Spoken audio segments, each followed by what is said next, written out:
السلام عليكم، ازيكم يا حبايبي؟ عاملين ايه؟ اتمنى تكونوا بخير. كل سنه وانتم طيبين وبخير وصحه وسلام. ان شاء الله في فيديو النهارده هنعمل الملبن الاحمر او الجزاريه بطريقه سهله وبسيطه، مش هتشتريه من بره تاني، وبكوبايه ونص سكر هتعملي كميه حلوه قوي وبطريقه ناجحه 100%. لون وشكل وطعم حلو جدا زي بتاع محلات الحلواني واحسن بكتير. ونبدا بسم الله. اول حاجه في كسرولة هضيف كوبايه ونص سكر وعليهم كوبايه ونص ميه، هنقلبهم كويس لحد ما السكر يدوب معانا.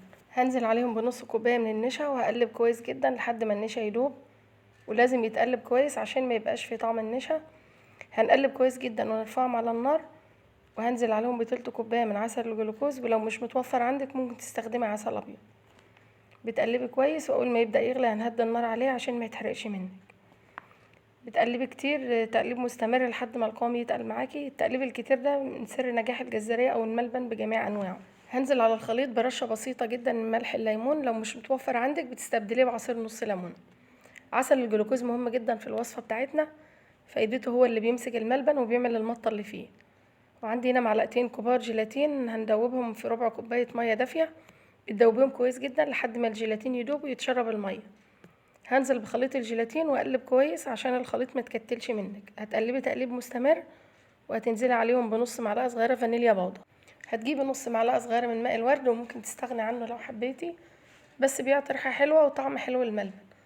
هنضيف عليهم 4 نقط لون احمر غذائي، لو احتاج هتضيفي لحد ما تحصلي على اللون اللي احنا عايزينه زي الجاز بالظبط. اللهم صل وسلم وبارك على سيدنا محمد وعلى اله وصحبه اجمعين. اذكروا الله. هنزل بيه على الخليط بتاعنا ونقلب كويس لحد ما اللون يندمج مع الخليط. بنقلب تقليب مستمر لحد ما الخليط يتقل معاكي. ما شاء الله الخليط تقل وشفاف وبقى حلو جدا. نختبر بالمعلقه، بنعمل علامه لو الخطين ما دخلوش على بعض ومش بيسيل، يبقى كده القوام كويس ومظبوط والملبن استوى معاكي. عندي كوبايه من السوداني المحمص، ممكن تستخدمي اي مكسرات تحبيها، ممكن بندق او لوز، اي نوع تحبيه. لازم تحمصيها عشان تخرجي الرطوبه منها وما تكونش طريه. بنقلب شويه لحد ما المكسرات تندمج بالخليط، والعلامه ان الملبن استوى بتلاقيه اتجمع وفصل عن الطاسه. هنحضر القالب بتاعنا، ندهنه دهنه بسيطه من الزيت وعليه كيس بلاستيك او ورقه زبده. بنفرده كويس ونثبته في القالب، وهندهنه دهنه بسيطه من الزيت عشان الخليط ما يلزقش منك وينزل بكل سهوله. هنزل بخليط الملبن في القالب سخن عشان يتفرد كويس. هنغطيه بكيس مدهون دهنه بسيطه من الزيت عشان ما يلزقش في الملبن. هنضغط عليه بايدينا كويس قوي لحد ما نسوي الوش. هنغطي عليه ليله كامله في مكان فيه تهويه، نسيبه ينشف براحته.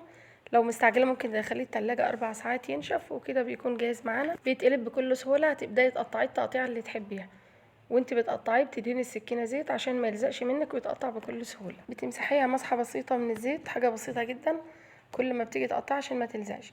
الملبن الاحمر بيبقى قوامه شد شويه وفيه نضغه قويه شويه عن الملبن الابيض. ما تنسوش لايك واشتراك في القناه وتفعيل زر الجرس.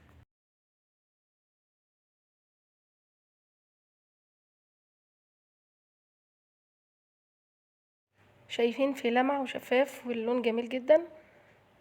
ما شاء الله المط حلو قوي، بيتشد وجامد. يبقى كده الوصفه بتاعتنا ناجحه 100%، واللون جميل جدا ما شاء الله.